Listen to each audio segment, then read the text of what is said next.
Welcome to the podcast for Boomer Women, where we are embracing the journey. I'm your host, Agnes Knowles.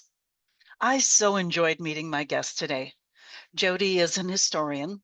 She chaired the Department of Race, Gender, and Sexuality Studies at the University of Wisconsin-La Crosse. She was the executive director of her Regional Diversity Council, and her mission is to create connection across generations of women and honor the wisdom and spark of us seasoned women. That last part is in her words, and having met her, I verify them as true. My true confession, there's so much there that I can get on my soapbox with. There are a lot of events, issues currently that can be viewed through an historical lens, and it's really easy for discussions there to take on a tint of the political. No apologies, them's the facts. As I always do with guests, I asked Jodi if there's anything she wants us to think about as we navigate these decades. Her response was so insightful. Listen now to my conversation with Jodi Vandenberg-Daves.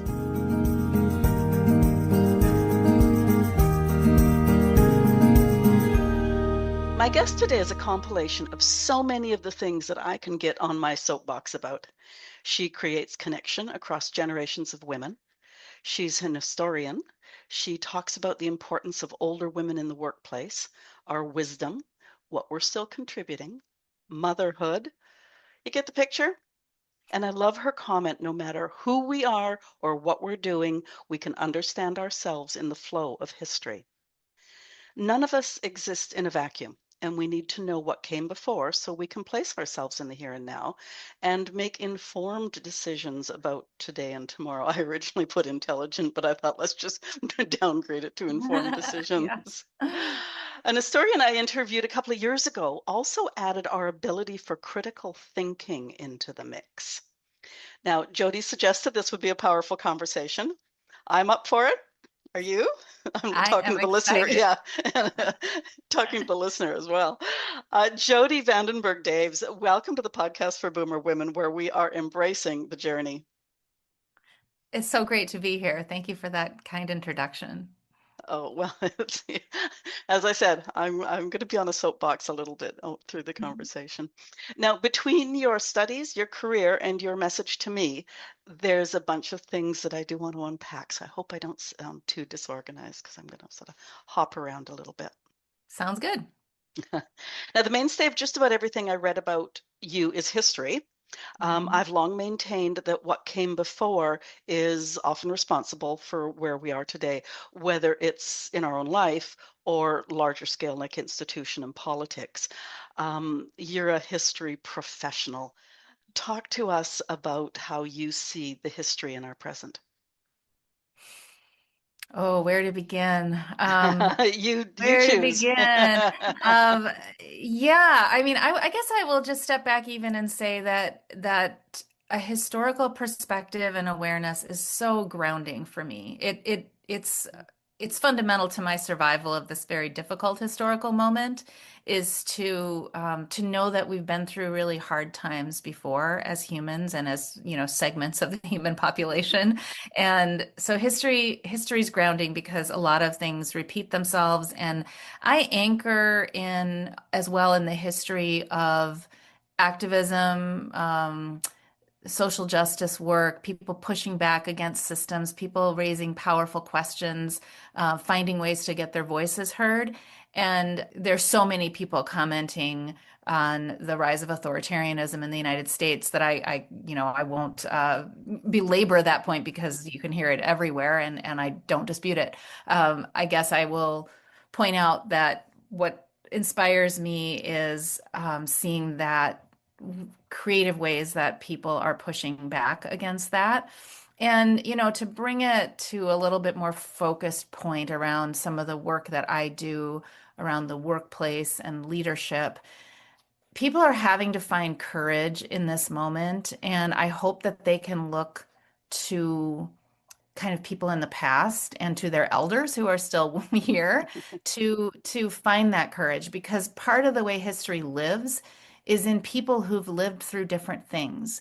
And we have kind of we've long had a youth focused and consumer oriented culture that makes us a little bit throwaway about elders, and I say that about the dominant culture in the United States and North America, not, there are many groups within our country and larger continent that do honor elders, but our dominant culture, we tend to not try to even get those stories and perspectives. And so I like to think about some of those things around how history lives and can be a valuable resource to us. I don't know if that kind of gets at your question, but feel free to keep digging. Well, there was a few things that came to mind, and Yeah. you know, you talked about like elders and things like that. And just recently, there was that bad earthquake in Afghanistan, and Mhm. they interviewed a woman who's living in Canada now, and she said, and she's from Afghanistan, and she said, "I'm over 75, but I cannot sit here. I need to go do something." And she's Mhm. flying back to Afghanistan, and so Mhm. late 70s, and there's just no stopping her because of what she knows that she can do and what she feels she has to do, I'm sure. Mm. So that sort of came to mind. And then you Yeah. talked about, the asking the difficult questions and things like that. And I look at world events and just I get angry with the press because I think there's a really obvious question to ask here, and you're not asking it. Why are you avoiding going into the hard places? So Mm. anyways, Hmm. it's now there's Yeah, this. and Go ahead. well, I was just going to say that this is something that, all my years as a professor, and now in the current work I'm doing and the book that's coming out here on leading with courage, I really encourage young people in particular to honor their questions, because the questions that are coming up for them as they come into rules and systems that they didn't make are the questions we need to move things forward. And every generation needs to be asking those burning questions. They feel really burning right now. Climate change, authoritarianism, such a pushback against just the humanity of many of our fellow humans, our immigrants, our transgender people, the rights of women and people of color. The urgency of those questions is so real, but I feel like we often really do need to figure out how to empower young people to ask those questions and then engage with people with different points of view and different experiences that can kind of work together. Well, and I mean, I think sitting just outside our conversation is ageism, and I Mhm. find that I love engaging my 15-year-old grandson who will ask me any question in the world. I often, I shouldn't say this out loud, Mm. but I sometimes, call his mother later and say, just so that you know what this conversation was about, he asked me about this or whatever, Yeah, just so that everybody's on the same page there. But sure. he'll ask me sort of my view, given my age, about something that's going on, and Mm. some of those big things, whether it's American politics or the environment or whatever. But then to turn it around and ask him how what he sees at 15, at age 15, and make that a dialogue, and it's really interesting, and I'd like to say that I'm sharing some wisdom, but Of course. but it's also interesting because a lot of young people do have wisdom, and with adding a bit of history into the wisdom, it can be a really interesting conversation, and I don't fear for our future because of that. Oh, that's beautiful that you're doing that. And we need to replicate that in lots of different ways. I mean, I argue we need to replicate some of that in the workplace as well. Mhm. Yeah, that's really, really great that you're doing that. Yeah, we're going to get to the workplace in a minute. Now, there's variations on how this is written, but those who forget history or something are doomed to repeat it. I think the word doomed is a little strong, but how do you feel about that statement? Oh, absolutely. Okay. It's just true. We need more history education, and we need more historical awareness, and we need to not separate ourselves from the past. And this Mhm. is part of the conversation that's really going on in the US, is like things that happen in Nazi Germany are happening here. And there's a way in which that Nazi Germany piece has always been put on this shelf as this unique, exceptional thing. and distant from us, but it's not distant.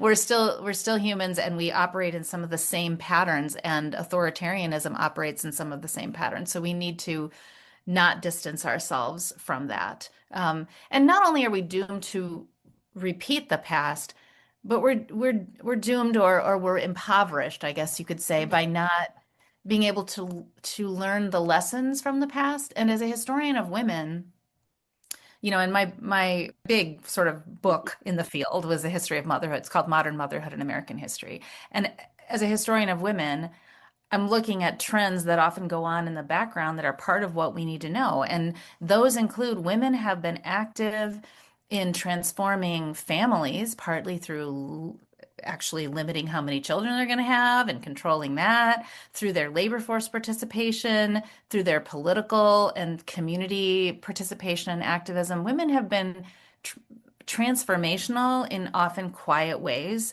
And so we not only need to learn history with a capital H, we need to learn about the histories of people who we didn't used to think about as part of history. I know, in our lifetimes, of course, we know that history is not just about great men, but still, there's ways in which the field prioritizes kind of masculine notions of what counts as history. Well, it's interesting you talk about motherhood and women in general, probably, Mhm.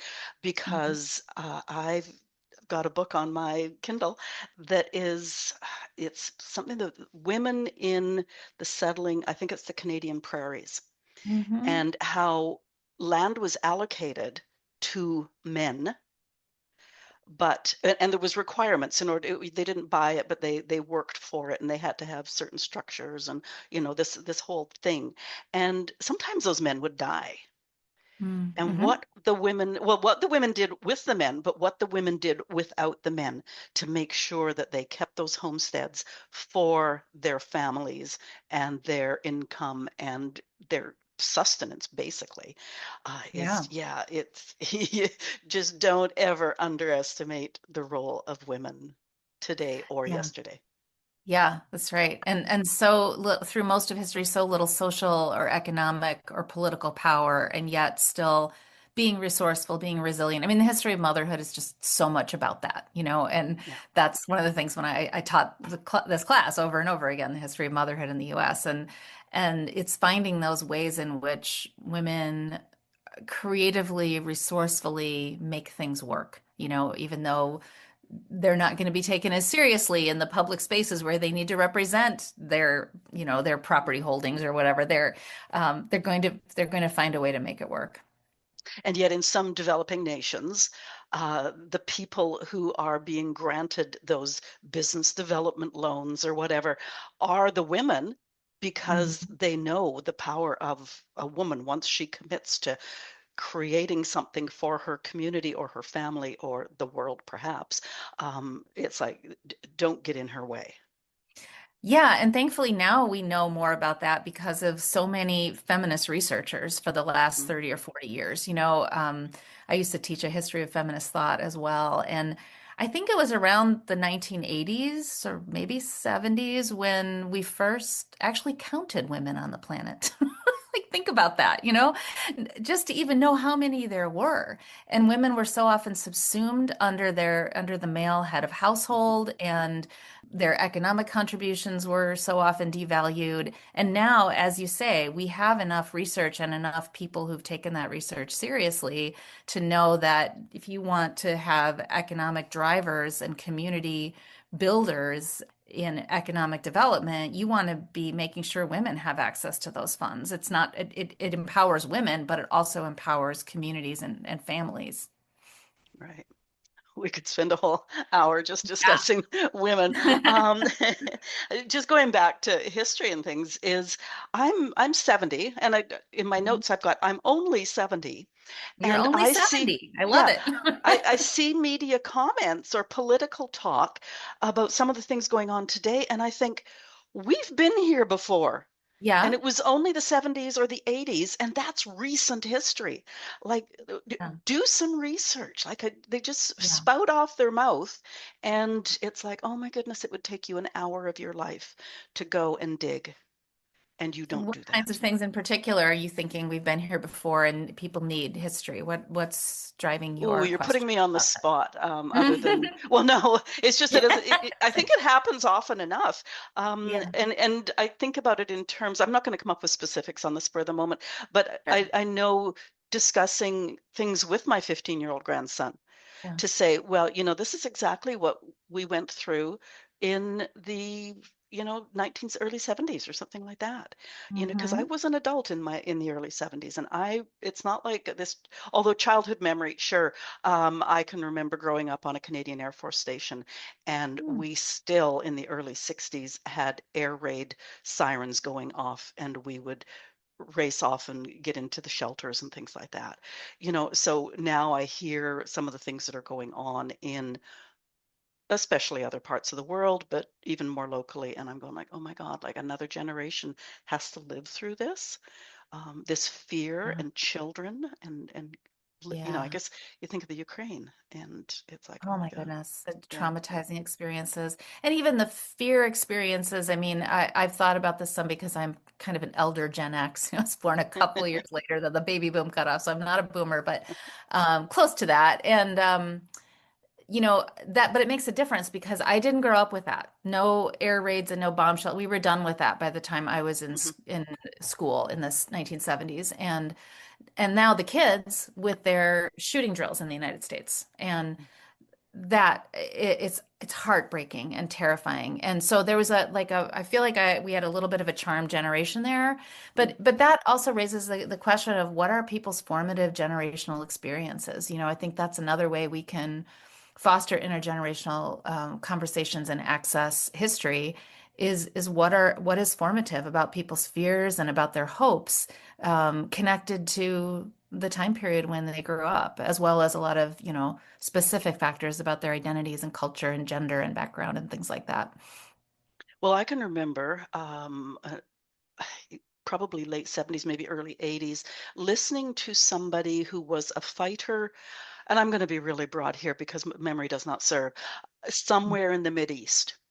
Hmm. And the interviewer said, if peace arrived tomorrow, what would you do? And his response was, I would go find another war, because that's what he believed in so strongly, is the power of the fight. And I'm Wow. thinking, oh my God, like to believe that strongly, what was his childhood like? That, Yeah.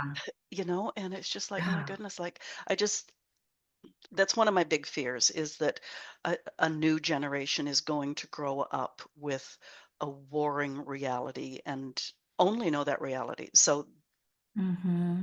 that becomes what they do. Yeah. Yeah. And how do we foster resilience to Yeah. overcome, move forward in life after having those traumatic childhood experiences and Yeah. present alternatives to how we can live. And I think that's another thing with history is I always think about what is the social imagination, of different time periods about what's possible and what are we fighting for? Early 20th century, for example, there was a lot of labor activism and how could we, have a situation in which the fruits of the industrial economy were shared among people and how could we people in that time period talked about, well, you have a soldier's pension, why don't you have a mother's pension to honor the work of bringing life into the world, and the state should support that. And that's just a piece of social imagination we've kind of lost.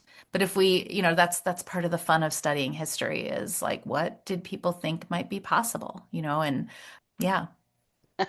Well, it's interesting that you mentioned that, because you did prompt another memory of I was having my kids in the mid 80s, and it's like that's when they were starting to try to put a monetary value on what a woman did Hmm. within the home. And I was a stay-at-home mom for a number of years, and Hmm. it was like, okay, if you want to pay me for this home and family management job that I'm doing, I'm all over it. But Yes. Thank the so thank the feminists for raising that, yeah. and raising comparable worth and all the jobs that women were doing and are still doing where there's all that are devalued because women are doing them and because they're different sets of skills, like, operating a forklift is different than answering email and phones and things like that. And, you know, back then they didn't have email, but in the 70s and 80s, they pushed this comparable worth idea that like actually these are equally sophisticated skills, but one that's done by women and seems to be an extension of what women do in the home, connecting and communicating, is devalued. And how are we thinking about how wages and salaries are affiliated with that? So, we've been lucky to live through times when feminists have allowed us to name and claim more of what women are bringing and what's being devalued and what could be valued more. Yeah. Um, one more personal story is I remember taking just a little weekend away, probably went to visit my parents without family. And Mm. a friend of mine bumped into my former husband and said, "Oh, how's it going?" And, because she knew I was out of town. And he goes, "Oh my God, like I had to get the kids to this and I had to do that. And then there was meal prep and then there was this." And she just looked at him and she started to walk away and she said, "Oh, you mean the stuff Agnes does every day?" And, Yes. and actually that story came from him. So to give him credit there. Yes, it still feels kind of revolutionary to name those things sometimes. And, Yeah. in teaching my intro to gender, race, and class in the United States Mhm. courses or my history of motherhood, I would have students, I'd kind of list all these different activities and things that needed to happen, tasks, regular tasks, weekly, daily, or whatever. And I would have them kind of go, which gender in your household primarily did these things? Was it a male task? Was it a female task? Was it a shared task? Or if there was a non-binary person in your home or however your family was configured, but you still kind of had the general buckets of like, was it tended to be this gender or that gender on average that did this? And I would just tally all the responses on the board. I would put on the whiteboard, and I would put all the tasks, laundry and, um, shopping for the kids' clothes and meal prep and on and on and on and on, all these legit, keeping the family calendar, things that are often really invisible. And it was a social science experiment that always came out the same way. It was like, even with a lot of room for these young people to kind of, say, oh, maybe my dad did more of that than I thought. I think it was shared, or I want to think it was shared. You'd still just see the evidence on the board. And the one that always came out as a big fat 0 or 1 or 2 was laundry for men. And Oh, I mean, I always made space for it. Like, there are differences, and there are men who do a lot of this, and good for them. And there are different kinds of families, and there families with two moms and all that. But we still are seeing a lot of gendered patterns, and we're not necessarily teaching how to subvert that and the impact of that on women's lifelong access to achievement, on men's sometimes sense of entitlement and disconnect from that. Those are still conversations we really need to have. so I'm gonna tell on myself here is I do occasionally say to, women friends who still maintain a household with other people in it, that, if you really don't like doing that job, do such a crap job of it. But nobody lets you do it anymore. Because that's what Yeah. I often maintain that I'm sorry out there, men, all the men in the audience, but sometimes men seem to do that. That, well, yeah, there's the, I think it's called learned helplessness. Oh, okay. That's why you're on And, the and show. Teach us these and phrases. maybe we as women need to learn some more helplessness or some just like, nope, can't do that, or I'm not good at that, or I'm not good at that anymore, or I've resigned from that role. I don't know. No, you're way better at that. That you got to pet the ego, I think, a little bit. There you go. Oh dear. Okay. We older women know we have a lot to offer, but those who trivialize our history and our potential wisdom, they can treat us to some serious ageism. Yeah. Now, I had a guest last week who explained how ageism, and I'd never thought of it this way, ageism in any direction takes away agency from a person. Mm-hmm. So, can you start with age and wisdom in the workplace? Because you've just mentioned that earlier. Yeah. As you're saying, the value and wisdom of older women in the workplace is often overlooked. And I'll just step back culturally and say, not only is there ageism, women tend to feel that and have that directed at them more than men. I mean, Mhm. look at like the relative preponderance of older men in character roles in the media versus older women and the jokes about older women. So there's that. And then there's also just like we were talking about generations earlier, there are a lot of these cultural memes that are move over boomer or okay boomer, all that kind of stuff. And I'm sure you talk about this on the show. But that sets up a dismissiveness about an entire generation. And I'll be honest, when I saw the Saturday Night Live skit, I don't know if you saw it a few years back during COVID, where it was called Boomers Got the Vax. And it was this just skewering of some of the generational privileges of baby boomers. And there was some truth to it, and I know this as a historian. So like, the GNP went up 250% between 1945 and 1960 in the United States, and home ownership was here, and the GI Bill, and all these economic possibilities that the baby boomer generation enjoyed more than, say, millennials and Gen Z. There's truth to that. And so it was very funny, but it also diminishes the possibilities of making connections and knowing, I point out like in my book that older women and people of all genders who are baby boomers may have experienced all kinds of workplace discrimination, lack of ability to talk about mental illness, mental health challenges that is now more prevalent today. If you're gay, probably having to be closeted your entire career. There are challenges that boomers had as well. And so, and then just as humans and traveling the journey, there's just so much we have to learn from one another. So just stepping back with that little bit of context. But yeah, older women in the workplace often have so much institutional or industry knowledge and have been through a lot of different cycles of things. And the wise ones don't say, oh, we tried that, it didn't work. They say, well, we did something a little bit similar 10 years ago. And here are some of the lessons we learned. But I'm interested in your fresh insights on that. And so there are ways I think to, on the end, from the perspective of the older woman, to have some of those conversations. But yeah, we have a kind of a wisdom that you can't really get without some years on you. And it's a wisdom that is very much dismissed by the kind of move over boomer or you've had all the privileges. We need to be approaching older women with questions about their experiences and what they can share. And I think we also need to not be making assumptions about what older women can or cannot contribute. I've sometimes heard from women over 50 that there's an assumption that I'm not very tech savvy, and that's not necessarily true. There might also be an assumption that you're winding down your career, and maybe you're not winding down your career because your nest is finally empty, your family obligations are lessened, and you're excited to lean into your career. So, there's a lot of assumptions that can kind of get made. There are a number of challenges that older women in the workplace experience, and it's not just the ageism that we're talking about here, but also, in my oral histories for my book research, I had women tell me, I've lost all my mentors in the workplace.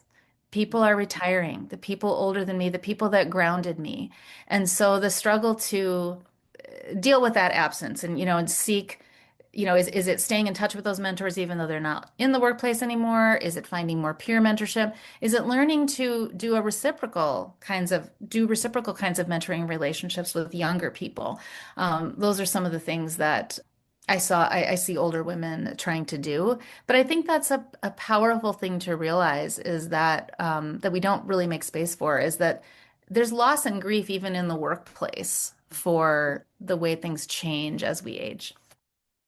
I've often maintained that sort of the ultimate retirement plan package for a company is to have some sort of a job share so Hmm. that you spend a few years figuring out who has the potential to fill shoes that will become empty within several years or whenever, Yeah. and have them work together because a younger person might bring skills or something to Mhm. uh, an older person so they can extend their career another couple of years, but that older person is going to be mentoring with either history or anything within the company, or even the full picture. Like sometimes you Yeah. only get the full picture of a company or a business by being there over the years. Um, Hmm. and a young person starts and they only know what's within their bailiwick as opposed to the entire corporate culture. Yeah, that's right. And I'm a big promoter of storytelling about Mm. our lives and our career journeys in the workplace and how we connect in the workplace. And I guess I'm also thinking what's important in for people of all ages is I talk about cultural humility in some of my work and diversity, equity, inclusion, but I think we also need age humility, you know. Um, and that includes for us who are over 50, because again, historian and context, but I start my book talking about these young people are up against it in ways that are just that can be really difficult for us to understand because there were some things that we never thought we would lose that they've grown up not feeling like they might ever Mhm. have. And that could include home ownership or a college education that doesn't have $60,000 worth of debt if you're in the United States, or, you know,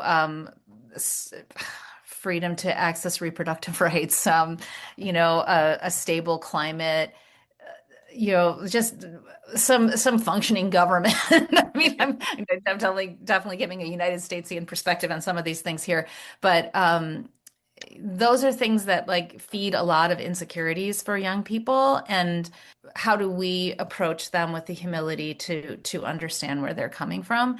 On the other hand, we also really haven't taught young people and middle-aged people, for that matter, how to access that wisdom from older people. And I think you're right about job sharing or multi-generational kind of project teams, promoting those intergenerational conversations in the workplace and outside the workplace is important, like you're doing with your grandson. You know, how can we replicate some of that? My brother actually calls it the grandmother effect. And Mm. he feels that he can see the difference in children who have had an active relationship with a grandparent Oh, I love that. and those who are brought up, and this is not disqualifying anything, but maybe a single parent or a super busy parent or a parent that's struggling with all of their own stuff, whether that's mental health issues or finances or anything, health, so as I say, I'm not taking it away, but as I say, my brother calls it, he says he can see when the grandmother effect is Mm. around. So, Yeah. Yeah, there's some research on that too, showing how valuable grandmothers mm, have been to survival in especially difficult times for people. Yeah, it makes sense. And grandmothers are a really, really valuable resource. And how do we yeah, and how do we think about that? It sort of works in a family context better than how we think mm, about it in the workplace, right? Because yeah, nobody yeah, in the for sure. workplace tends to want to be called a grandmother, right? Because of the demeaning ageist assumptions about that in a workplace. It's lovey and warm in a family. In a workplace, it's demeaning and ageist potentially. So Yeah, yeah, that's and I think revealing in and of itself when you think about it. well, it's interesting because I can remember a situation when I was mid-career as a manager, and a couple of the other managers were complaining about an issue with some employees and how to deal with it. And I remember Mm, putting my hand up and saying, Can I deal with it? Because all these people need in this specific the incidents is I'll just be mom and say, hmm hmm you know, we wouldn't ask you to do this within like our institutional, I'm trying to be really vague here, you can tell. While we would never ask you to do this institutional thing in your private life, you shouldn't bring that part of your private life that we're complaining about into institutional life. hmm And to me, it was really simple because you weren't hmm bad mouthing anybody, you weren't making them feel bad about anything. It was just an explanation. hmm And it's just sort of interesting that we probably need another term for it other than grandmothering or mothering, but just that ability to talk about something in a, I don't know. I'm grasping Yeah, things here. no, that's really thought-provoking too, because one of the things that many feminists have argued is that the skills of being a mother are very transferable into superpowers in the workplace, whether it's conflict management, emotional agility, you know, dealing with disparate interests and needs, managing time efficiently because you've got a lot going, balancing what I think all leaders need to balance, which is sort of the task orientation of getting things done and the relationship orientation. These are skills that mothers develop all the time, right? And that ability to take different perspectives and have empathy and be nurturing because we're taught and socialized to be nurturing. Those are all superpowers for team building and for creating psychological safety, which is a big buzzword in the workplace. But when we talk about them as being someone's mom, it's the sexism of the term mom, even, and even more so grandma. Like, I hadn't thought about the grandma part until this conversation. I've thought a lot about the mom part, and I know I have found that as a professor, like being somebody's mom in some way is holding space for them that they need to just kind of move through something, and as the generations became, I taught for about 25 years, and so there were a couple different generations in there, right? And the younger people, they're just carrying more with the mental health and all that, and part of my job became a little bit of social work, Yeah. so holding space for them and sort of mothering them a little bit while also keeping my boundaries became sort of part of my skill set, I think. But if I would have called it mothering them, I would have Mm, probably demeaned my own professionalism. yeah. And what does that say about our culture? And if I'd called it grandmothering them, which, I did not teach long enough to be anybody's grandma. No, that's not really true. It depends on how you do things, but on average, right? Um, yeah, I think it would be even more like just challenging. It's just challenging terminology. I think you're right. Like, how do we both lift up the value of those skill sets that mothers and grandmothers are taught and develop and hone while we're dealing with the sexism of language and perception. That's your next project, should you choose to Yeah, there accept we go. it. Coming up with the new vocabulary. Yeah, no, I'm going to really be thinking about the grandmother piece. That's so fascinating. Yeah. Okay, one more question before we move on to, I want to move on to a few things. Um, I was writing my notes and it occurred to me, is ageism a learned thing, or is it a product of ego, or is it something else? Explain what you mean by a product of ego. If I can make you feel bad because you're old and therefore not as viable or vital, that builds me up. Well, in some ways, any kind of ism is that, right? And so, people who some of it is unconscious, yes, and is a learned behavior. I mean, all kinds of bias, racism, sexism, homophobia. I mean, I spent a lot of my career trying to challenge these things and help students and people think critically about them. We're all a product of the biases in our culture, and that includes ageism and the intersection of ageism and sexism, which is part of what we're talking about here, right? Yes. So yes, it's learned behavior, but when people practice it not just mindlessly but aggressively, I think it's territoriality. It's like puffing yourself up at someone else's expense, and it's punching down in some ways whenever you're relying on an ism, whenever you're um, feeding into that notion that someone is less than because of their age. And I will say too, there's some interesting research suggesting that there's no that age is can always be a negative thing for women in the workplace. That you just get done being told you're too young and then you're too old. So it's very cultural. And so yes, there are learned behaviors. Young women have more to prove. There's the confidence gap between women and men is at its biggest in the early 20s. And it really shrinks on average to vanishing points by around 40. Then by the like age 60, research suggests that men are a little bit less confident than women. And yet it's women getting that ageism thrown at them. But women have also been through the school of hard knocks by that point, you know? And so, ageism, oh, that's just the tail end of all the sexism and the other isms that you might have, like you've already had to figure out how to own your own worth when other people can't always see it. And for men, particularly men with privileges around race, sexual orientation, other things, that feeling of someone not taking them quite as seriously can be more new, and more like, whoa, what does that do to my confidence? Yeah. So in answer to my question, it's all of the above. Okay. All of the above. Yeah, I could And go on and on. yeah, and when I talk about ageism too, I do like to explain and just put it out there that ageism goes both ways, up and Hmm. down. And Hmm. also we do it to ourselves in terms of that internalized ageism of I'm too old for that sort of thing. And I agree. And I will say that, I'm find this to be an important and fascinating conversation. And when I was 25, I probably didn't. And I want to just own that. Like I sometimes just remind myself I grew up internalizing a lot of that ageism too. And so, we got to be careful how much we expect of people, right? It's always easier to talk about when you've had some experiences and know, oh, that's what that is, right? yeah, yeah. I tell you, you say so many things that I just want to go off on that tangent, but time is finite. Yes. Now, you have a talk that a lot of listeners will identify with, confronting perfectionism and imposter syndrome.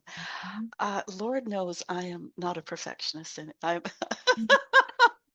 no. What's it called when you're still working on something? Yeah, You're well, I kind of call myself a partial and recovering a perfectionist. recovering perfectionist. That's what Yes. it is. Yeah, yeah. Partial as in it's not all domains, and I kind of joke that anyone who's ever cooked with me knows I'm not a perfectionist in how I dice my onions or how if you might find the lemon seeds in my hummus, but then there are other areas, right? Yeah, yeah. So talk about confronting perfectionism. Well, I love doing that talk or workshop. It tends part of what I like to help people think about is how this is partly systemically constructed, how sexism and other systems can make us feel like we have more to prove. I mean, there's research showing that men are likely to get promoted on the basis of potential, where women have to have accomplishments as well. And these kinds of things about how much harder it is for people of color or women to get taken seriously or promoted or considered to be the natural leaders. There's a lot of research still showing that people tend to think of white men as natural leaders. So and if you've been in spaces where you feel like you've been made to feel like you don't belong, Jenny Vasquez Newsom in her book Untapped Leadership talks about how as a Black woman she experienced this a lot as part of her socialization. And so it would make sense that you could develop some imposter syndrome if people have made you feel like an imposter. Mhm. So that I talk about those systems, but then I also talk about how we can develop self-awareness of those systems of our particular workplaces. Our workplaces can either mitigate or enhance perfectionism if you have rigidity, if you have a lack of diversity, if you have lack of transparency around processes and people are in the dark and then they just kind of scurry and try harder and worry about their mistakes all the time, right? So our workplaces can construct that. And then I talk too about how we also need to recognize our own triggers and cycles. So when we're doing something for the first time and it's new, our perfectionism can really ratchet up. When we are trying to push through, we've just been in a cycle of being really generative and now we need to rest, but we're trying to push through it. We can have our perfectionism come through. Um, when we're in a new leadership role, trying out anything new, and especially if we're feeling unsupported in those situations, that's when our perfectionism can come up. So I talk about kind of perfectionism hacks, and that includes really developing that self-awareness and self-compassion, but also teaming up. Who can be like your perfectionism mitigation team? How do you keep people in your life who remind you of your value, who allow you space to vent, who don't blame you for having your perfectionism come up and just like work with it with you? How do you avoid too, like over identifying with your role so much? That because that in of itself, like if you're just I found for myself sometimes just a number of hours a week I'd put in would make me just too obsessive about work. And then you can't step back and get the perspective you need. And then I also really encourage women in particular to anchor in their values and purpose and what they bring that is special. Because as women, and if we get on, especially if we get on perfectionistic cycles, we tend to volunteer for everything, or like just feel like if we're good girls and keep doing and doing and doing, we'll get noticed and it'll work out, and then we'll feel better and we won't feel so like imposters. But really, it's our own work to ground in what value we bring. And again, but we do need to have people around us reminding ourselves of that.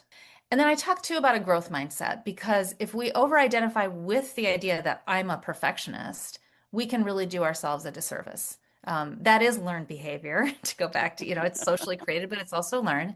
And we can develop a growth mindset. We can see, here are the areas where I used to be more of a perfectionist, but I found a way forward. And now I have confidence in this area. And know that we can work with ourselves on it instead of just beating ourselves up for being a perfectionist, because I think that's part of the message that gets sent to women a lot too, which is just like, well, don't be a perfectionist, don't be a worrier. Well, we're taught that, and we need to get really strong and build that strength with other people to mitigate that, because the research shows too that people who really get in that perfectionism, they don't make as many of the contributions that they actually often want to make, because they're so busy attending to details that they and getting everything perfect that they can't really soar. They can't really innovate. And so it's about really too knowing what do I really want to contribute and why am I here? I don't come to work to be perfect. Like nobody said that was part of the job description. Um, so those are some of the things that we talk about. I often maintain too that perfect is a moving target. Oh, yeah. So Yeah. you see, you get to what might be perfect in the moment, but then, oh, actually, I need to do this or that needs, so it's, you drive yourself crazy. A word I've tried to incorporate into my own life in the last couple of years as a recovering perfectionist is that it's not precious. Hmm. So to remind myself of like, the world will not change if this isn't done to whatever imaginary standard I think I need. Yes. Or my beautiful oak sideboard that I really want to pass on to my children, it's not precious.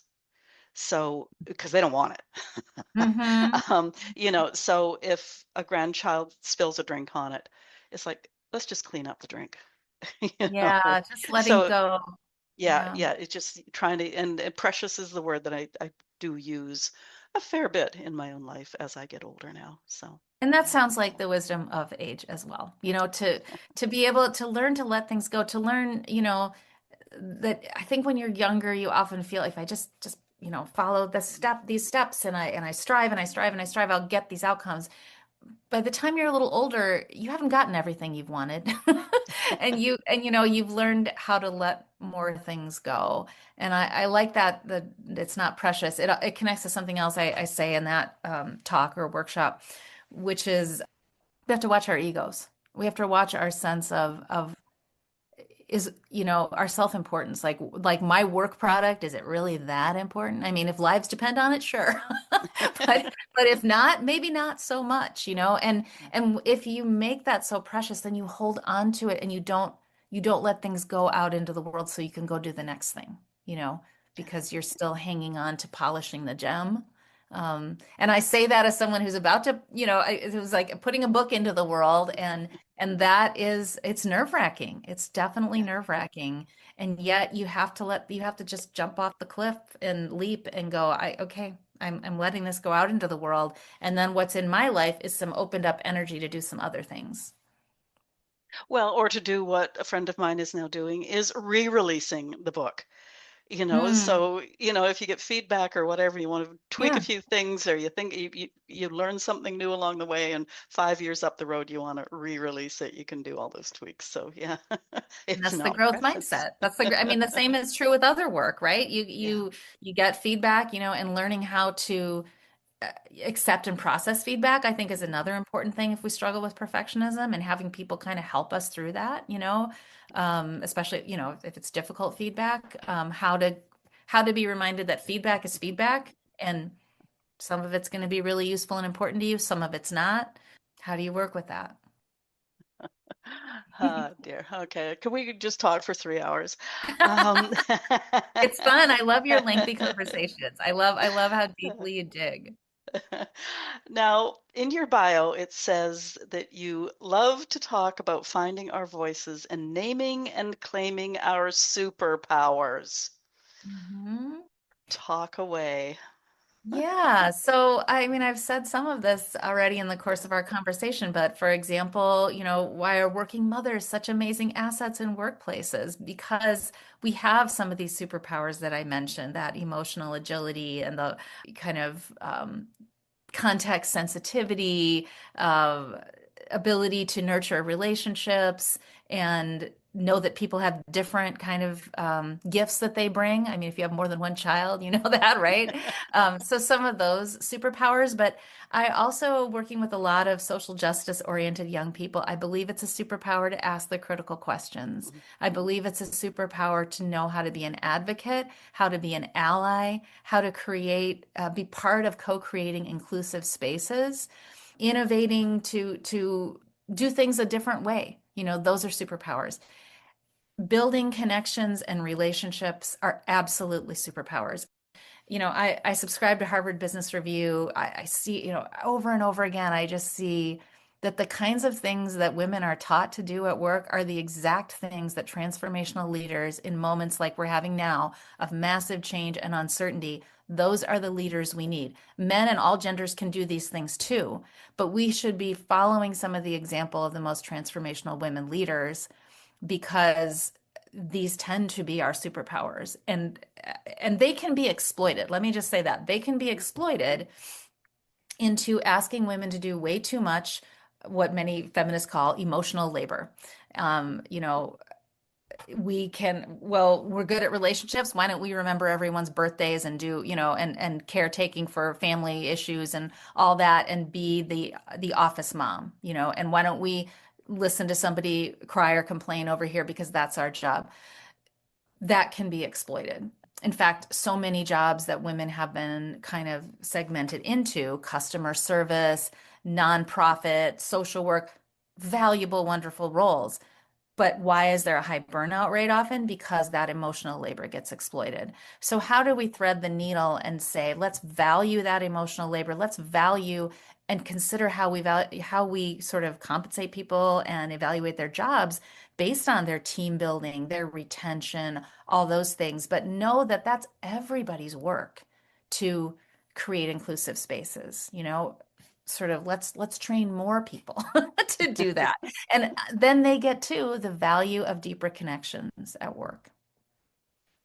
One of the things that I appreciated about COVID was, and I remember writing an article about it at the time, was the Mhm. fact that all of the names that we were seeing in the media as, like the scientists and the researchers and the medical people and all those things, is A, how many of them were obviously women, Mhm. how many of them had names that I could not pronounce, which Mhm. meant they could be of any culture.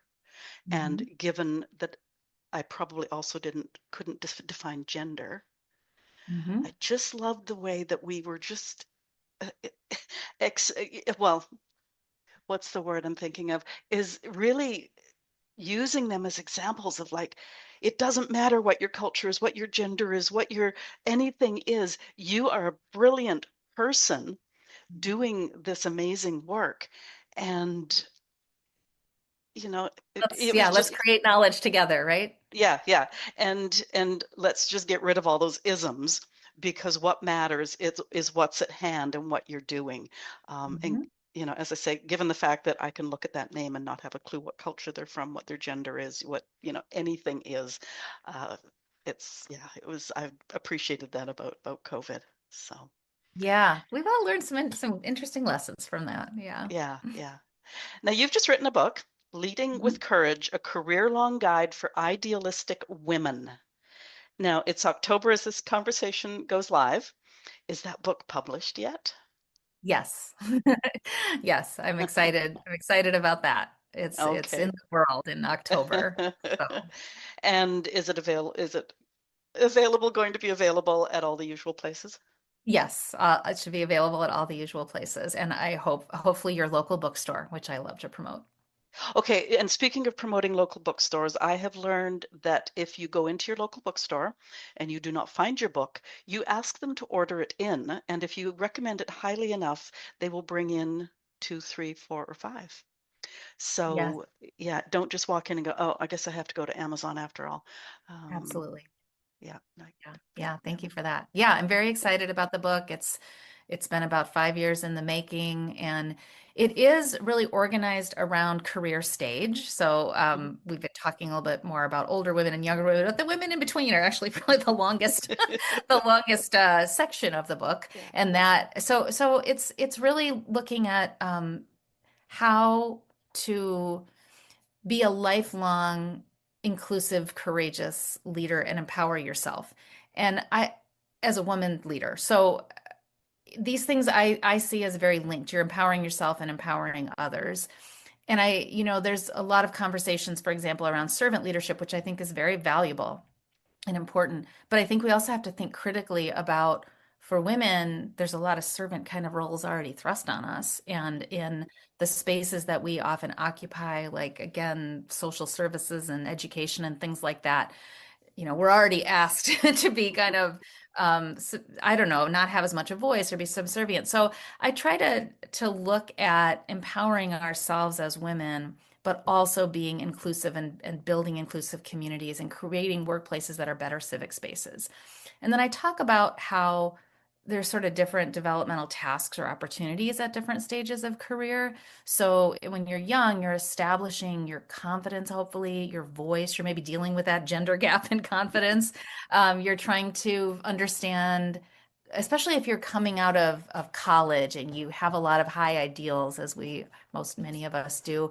You're trying to work with systems that you can see a lot of flaws in, leaders who are maybe a different age and generation. You're trying to find your way into that. And so I'm trying to encourage finding mentorship as well as honoring your questions and building coalitions and finding ways you can build your confidence. And I do a lot of like building out what are the systems we need to be aware of in workplaces. And then I talk about kind of mid-career as inclusive leadership, having an expanded platform, an expanded network, but also we often get good at a number of things and then people ask us to do all of them. So how do we set boundaries? How do we use any platform or power we may have to help others, to promote diversity, equity, inclusion, to bring up young people, to have conversations, to empower older people, like we were talking about. Often in that part of career, there's more caregiving needs also. So I have a lot on caregiving. That's definitely part of my expertise is the gender and caregiving piece and how that plays out in workplaces. And then the last part of the book is kind of that reimagining, rejiggering your role in the final chapter of your career, thinking about um, your legacy, what you've been able to do, reflecting on that, making connections with younger generations. I write about how when I turned around the age of 50, and I was still a professor and department chair at that time, I thought, I'm tired and I want more consulting and less heavy lifting in the way my work goes. And although I couldn't always achieve that, it was a very important piece of intentionality for me to realize And I didn't mean like, now I am a consultant professionally, but I meant even in my role at the institution that I had knowledge and wisdom that I could share, but I didn't have to, I could share it without and let other people fill in some of the energy required to do projects and be more of a mentor and less of a, oh, I better do that, I better do that, I better do that too. Again, I didn't always achieve that, but the intentionality helped me achieve more of it. And so I talk to my readers about how we can think about that and how we can honor towards the end of our careers, like I mentioned, where are we? Is our health or our family health requiring us to slow down or step back or decelerate? Or are we, as I mentioned before, perhaps ready to accelerate and really lean in and really hone and solidify the legacies that are important to us? Those might not, some of the projects or departments or whatever that we may have been involved in, or even the companies or whatever we've worked at may be gone. But what is our legacy? Is it partly the people that have been influenced by working with us? Is it maybe coalitions we've built or networks? Is it new conversations? Is it new protocols? What is it that we've accomplished that we can take pride in and reflect on it and think about what we can do with that? What do we have left to share and what are we ready to let go of? And I'm just, as you're talking, I'm thinking there could be a listener out there who says, well, I'm not really in the workplace anymore, so probably don't need to pick up the book. But what I'm thinking is, we've been talking all through the conversation about how the lines between our personal selves and our professional selves get blurred, or those roles get blurred, between the two. But also, I also interview people about menopause, and that was 20 years ago. But we have daughters and granddaughters, and the Yeah. more educated we can be so that we can help them and add to the conversation, then it sounds like a book that, yeah, we do need to be picking up. I hope So, so. I hope it yeah. sparks lots of conversations. And maybe then, and you mentioned daughters and granddaughters, and we have sons, and some of us have grandsons. And I'm hoping some men will pick up the book, but I feel like there need to be some more books on male allyship at work. And, most of us hopefully have had some good ones. I know I have. But it's sort of, that's like, we don't name and claim that enough. And that can often happen between the cracks. But I'd love to lift up that work and empower more male allies to participate in this. But yeah, I hope people will pick up the book and have some conversations at workplaces and communities and families wherever it seems right. Okay, and when you write that book about male allies, you can come back and we can talk about that too. Okay, what haven't we talked about that you want us older women to think about, to embrace perhaps, as we navigate our 60s, 70s, even 80s? Thank you for that question. It's not a workplace related necessarily, but I think that it goes back to learning from the younger generations. I think conversations about mental health are something that we could really learn from as older women, and also have our own, take on that's valid. But I feel like younger people are helping us name experiences that we have had that we didn't have names for. Nervous system dysregulation, just for example, holding space for ourselves or for other people. Some of that vocabulary, even the ability to take breaks and work with self-compassion, to know when we're exhausted. I think even, and I do again, I'm a little bit on that cusp with being an older Gen X. I always was kind of in the tail of the baby boomers and very inspired by so many things, especially social justice wise that baby boomers did. But I think about the baby boom generation as being very socialized into constant workaholism or constant work, and I feel like we could learn, and our bodies usually make us learn anyway, how to think about taking breaks and questioning the kind of internalized capitalism of all that productivity and being hard on yourself. And I think young people have something to teach us there. I'm glad you mentioned the mental health bit because I know I've often thought about my father, who was already old when I was born, who a lot of what he was as a father came from his time during the war in Hmm. Europe. Hmm. And I often wondered if PTSD had a name in those days and Yeah. he could have gotten some mental health help, would he have been a different father? Hmm. So, and you touched on this earlier, that when we think about now the young people, and again, I'll go back to my grandson, who have real concerns about the environment, about Mhm. the politics of the world, that sort of thing, that is having an effect on them that no matter what sort of a childhood we had, we can't just be saying, oh, get on with it. Right. So we Right. really have to hold space. Thank you for that. Hmm. In both directions. So just like I forgive my father for not having PTSD as something he could hang on to and get help for, um, I have to also allow the younger people in my life to say, this is stressful for me, or I don't understand, or however that's manifesting in their hearts and minds.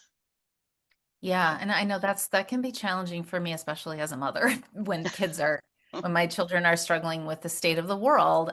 I want to fix it, or part of me wants to say it'll be okay, but I don't know that, and I have to hold space for their feelings and let them have their struggles. But yeah.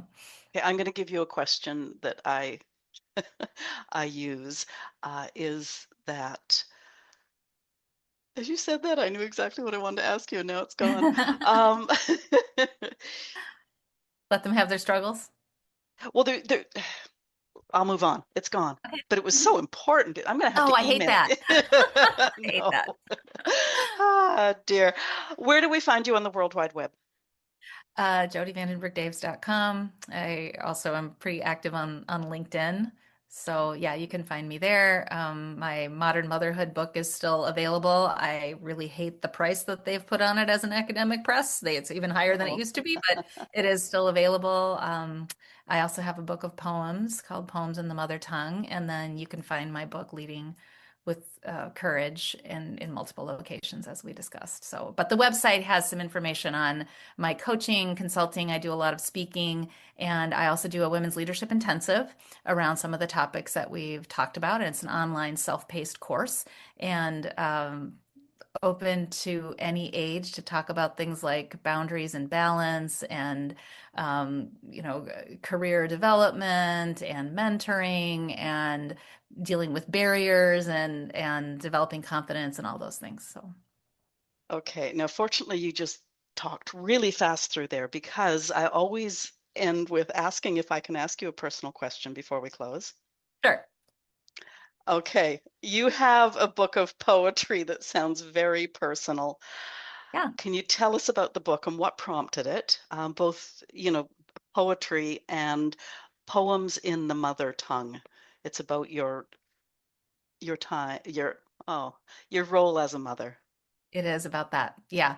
And primarily, although there's a lot of nature connections and things like that in Yeah. there. But yeah, I've always been a journaler and sort of a poetry scribbler, I guess you could say. And my poems would show up in little places in my journal or whatever. And I started collating them more towards the end of the 2010s. And I was reading some of them to my husband, and he said, "It's like you have a memoir in poems." And that sort of prompted me to go, what if I really put this together? And I'm a historian, so everything has to have a timestamp on it. So it really ended up being 2006 to when I published the book in 2019. That was a lot of time in the life of a family. So the first poem in there is about my son when he was very young, maybe. Well, he would have been 6 in 2006, but I feel like he was even younger because he's sitting in my lap and he's got a fever. And yeah, poetry is a way to get in touch with my interior voice and other Mm. parts of me as a writer and a thinker and someone who lives in the world and in my head a lot. And it is a very much a labor of love and joy to write that. I think I have another book in me that's kind of that midlife woman thing for poetry. So I love that too. Thanks for asking. That's great. Okay, and just because we moved on to something else, I'm going to share with you now Mhm. is what I say to my grandson when he says, "Oh my God, Grandma, the environment," is I'll just say, not that it's going to be okay, but these are the specific reasons why I think it's going to be okay. Mm-hmm. And so it does open up some dialogue, and if I'm wrong, then I can't be held accountable. So, Yeah, yeah. I mean, and giving your perspective and giving some hope. And when we all need that. Yeah, so there we go. that's Okay. great. Whew, got that out. Okay. Listeners, I came into this conversation today really looking forward to Jodi's thoughts based on her education and vision, and she really lifts up older women. What are your thoughts? Leave comments where you're listening, or if you're listening at boomwithabang.com, scroll to the bottom of the page and talk to us there. Was there a question I didn't ask Jodi? Ask it in the comments and I'll get you an answer. Share this episode. I know I can rant on about ageism, but perhaps worse than ageism is internalized ageism or believing the ageism directed at you or a friend. Just like your book club, sharing this conversation will lead to a discussion which can lead to strength. You owe yourself and your friends that. So who are you going to send the link to first? And I love comparing listening to podcasts to book clubs. It's just like we've got to get more older women listening. If you appreciated this conversation, click the follow button on your favorite podcast platform. That does help us grow. I'm also registered at Substack. Following there is free, and you'll get notified every time an episode is released. Self-promotion again, check out the resource tab at boomwithabang.com. You can look up previous podcast episodes by subject. You can find books written by guests, including today's guest, and some interesting courses and offerings, lists of age-appropriate job and philanthropic possibilities. And if you're at all curious about the life of a house/pet sitter, I'm journaling that journey on the website too. Jodi Vandenberg-Daves, thank you for being my guest today. You've given us so much food for thought. You've defended our wisdom, and as as they say in the media these days, or at least I hear a lot these days, you brought the receipts, which is history. So thank you. Oh, oh, it was a wonderful conversation. Thank you for the opportunity.